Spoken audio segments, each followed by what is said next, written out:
Hi friend, कसे आहात तुम्ही? आय होप सगळे ठीकच असतात. तर माझ्या कुकिंग चॅनलमध्ये मी तुमचं मनापासून स्वागत करते. आणि हो फ्रेंड्स, रिक्वेस्ट आहे की ही जी रेसिपी आहे ना, स्किप न करता असंच पुढे कंटिन्यू पाहत राहा. तर रेसिपीला सुरुवात करण्याच्या अगोदर तुम्ही माझ्या चॅनलला सबस्क्राईब केलं नसेल तर प्लीज माझ्या चॅनलला सबस्क्राईब करा आणि जेवढं होईल तेवढं शेअर आणि लाईक करायला विसरू नका. तर मी तुमच्यासाठी एक रोज नवीन छान छान अशी रेसिपी घेऊन येत आहे. आजही घेऊन आलेली आहे. चला तर मग वेळ लागेल होता, रेसिपीला सुरुवात करूया. मी ना तुमच्यासाठी खास रेसिपी घेऊन आली, म्हणजेच हाय प्रोटीन अशी आपली प्रोटीनने भरलेली रेसिपी तुमच्याशी मी शेअर करते. तर सर्वात आधी इथं आपण काय केले, जे आपल्याला पालेभाज्या हवेत नाही ते इथं मी घेतले. तर म्हणजेच इथं मी एक गाजर घेतलेला आहे, थोडीशी मी काय केले पालक घेतली आहे, कोथिंबीर घेतली, त्याच्यासोबतच इथे मी पुन्हा एकदा ना बीन्स घेतले, त्याच्यासोबतच इथे थोडीशी कोथिंबीर आणि पनीर. आणि हे जे पनीरला सोडून सर्व काही भाज्या आहेत ना ते स्वच्छ धुवून घेतल्या ते, आणि नंतर पुसून मी ह्याला काय करते, आता ह्याला आपल्याला कट करून घ्यायचे ते. तर तुम्ही पाहिलं असेल की माझ्या चॅनलमध्ये ना मी तुमची छान छान अशी रेसिपी शेअर करते.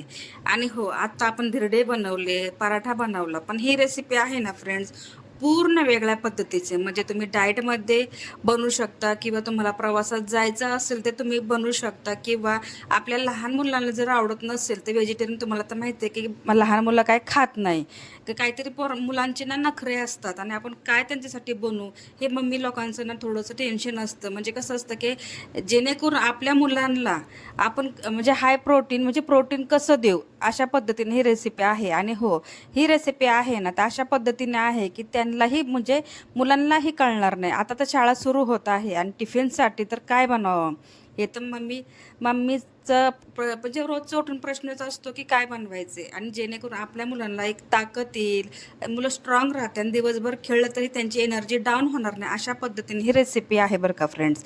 आणि हो, गॅरंटी देते, मी सांगते म्हणून आहे ना, ही रेसिपी तुम्ही म्हणजे बनवून बघा कशा पद्धतीने होते, आणि तुम्ही मला नक्की कॉमेंट करणार. हे मला मला खात्री पण आहे की तुम्ही ही रेसिपी पण नक्की ट्राय करणार, कारण आहे ना ही रेसिपी खूप छान आहे.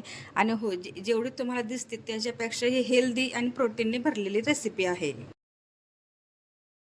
आता इथं आपण काय केलंय माहिती आहे का, इथं आपण सर्वात आधी नाही तर पालक, बीन्स, गाजर, कांदा, कोथिंबीर असं काही जिन्नस आहे ना इथं आपण कट करून घेतल्यात. त्याच्यासोबत इथं मी थोडंसं ना इथं काय केले, पनीर जे आहे ते पण इथं कट करून घेते. आता आपल्याला मिक्सरमध्ये काय करायचं, छानपैकी बारीक करून घ्यायचे. पण त्यासाठी तर काय करते, सर्वात आधी आपण इथं गाजर ॲड केले, पालक ॲड केली, त्याच्यासोबतच कांदा जे आहे ते पण ॲड केलं आहे, आणि नंतर थोडीशी कोथिंबीर ॲड केली. त्याच्यासोबतच थोडंसं जे आहे ना पनीर, तेही इथं मी ॲड केले.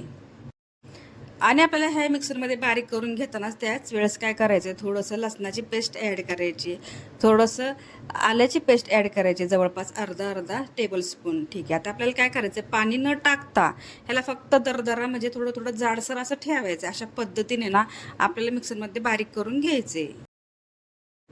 आणि सर्वात महत्त्वाची गोष्ट म्हणजे काय, आपण इथं गव्हाचं पीठ न वापरता, मैदा न वापरता इथं ज्वारीचं पीठ घेतले. इथं मी घेतलेलं आहे, म्हणजे ज्वारीचं पीठ मी घेतले साधारणपणे 1 वाटी. त्याच्यासोबतच इथं 1 वाटी मी घेतलेलं आहे बेसन पीठ, 1 टेबलस्पून इथं मी घेतलेला आहे जिरा, तर ते 1 टेबलस्पून इथं घेतलेलं आहे हळद. आणि इथं काय केले, तिखट थोडंसं कमी केले. म्हणजे लहान मुलांसाठी जर तुम्ही बनवत असाल ना तर थोडंसं तिखट, किंवा म्हणजे मुलांना कोणाकोणाला जास्त आवडतो, कोणाला कमी आवडतो, तुम्ही तशा पद्धतीने तिखट ॲड करू शकता. त्याच्यासोबत इथं मी काय केलं, चवीपुरतं मीठ ॲड केले. आणि ह्याला काय करायचे, म्हणजे पाणी लागलं तर ह्यात ॲड करायचे, नाही तर तुम्ही असंही मळू शकता. कारण जे आपण भाज्या घेतल्यात ना ते ऑलरेडी खूप असं पाणीसर आहे, आणि ते पीठ जर टाकलं तर ते ऑब्झर्व करून घेतं. आणि जर तुम्हाला असं काही वाटलं तरच पाण्याचा हात घ्या. आणि जसं आपण गव्हाचं पीठ मळतो पोळीसाठी, तशा पद्धतीने आपण काय करायचे, हे जे पीठ आहे तर चांगल्यापैकी मळून घ्यायचे. आपल्याला काय करायचंय 10 मिनिटासाठी जर हे पीठ मळून ठेवलं ना, तर आपले जे पराठे आहेत ना, खूप छान असे पीठ मुरल्याच्या नंतर तुम्ही पहा कशा पद्धतीने पराठा तयार होतो. आणि 10 मिनिटाच्या नंतर मी काय केले, इथं मी पराठा बनवायला घेतल्यात आणि सर्वात महत्त्वाची गोष्ट म्हणजे काय आपण पोलपाटावरती करतो. जर तुम्हाला समजा आता आपल्याकडे बटर पेपर नसेल तर तुम्ही जे आपले वर्तमानपत्र असतात ना, तुम्ही त्याच्यावर सुद्धा बनवू शकतात. तुम्ही पाहू शकता आपला पराठा ना कुठंही तुटलेला नाही, एकदम जसं आपण फिरू तशा पद्धतीने हा पराठा छान झाला. फक्त एवढंच काय करायचं माहिती आहे की आपलं जे आपण जिन्नस घेतले आहेत ना व्हेजिटेरियन, त्याच्यात फक्त जाडजड ठेवायचं नाही, की काय होतं की आपलं फुटायची शक्यता असते. आणि थोडासा इथं मी पिठाचा हात लावलाय की लाटण्याला चिकटणं नाहीसाठी. तर तुम्ही पाहू शकता खूप सुंदर असा पराठा तयार झालाय आणि त्याचा कलर तुम्ही पाहू शकता कशा प्रकारे आलेला आहे. आणि हो, जशा प्रकारे आपली ही रेसिपी दिसती ना, म्हणजे हा पराठा दिसतो ना, तशाच पद्धतीने हा पराठा खायलाही इतका खमंग सुंदर लागतो ना, तर त्या शब्दात व्यक्तच करू शकत नाही. तवा जी आहे आपल्या इथं गरम झालाय. आता आपण इथं काय करूया, पराठा जी आहे ह्याच्यामध्ये ॲड करूया. तुमच्याकडे नॉनस्टिकचं जर नसेल तर दुसरं असेल, थोडंसं त्याला तूप किंवा तेल लावून घेऊ शकता. तर तुम्ही पाहू शकता एक बाजू ह्याची भाजून झाली तर दुसरी साईड ही आपण भाजून घेतोय. ह्या पराठ्याला म्हणजे जो दोन्ही साईड आहे ना, तर व्यवस्थित भाजून घ्यायचे आणि त्याला ना काय करायचे, साजूक तूप इथं घेणार आहोत. साजूक तूप कशासाठी, आपल्या मुलांसाठी जर तुम्ही देत असाल तर साजूक तूप लावा, कारण मुलांसाठी साजूक तूप खरंच शरीरासाठी चांगलं असतं. तर तुम्ही पाहू शकता आपल्या ना खूप सुंदर असा पराठा तयार झालाय. तर जेवढं पीठ होतं ना तेवढं मी सर्व काय पराठे इथं बनवून घेतलेत आणि खरंच सांगते एकही शिल्लक राहिलेला नाही. तर अशा प्रकारे हा पराठा बनवून तयार झालाय.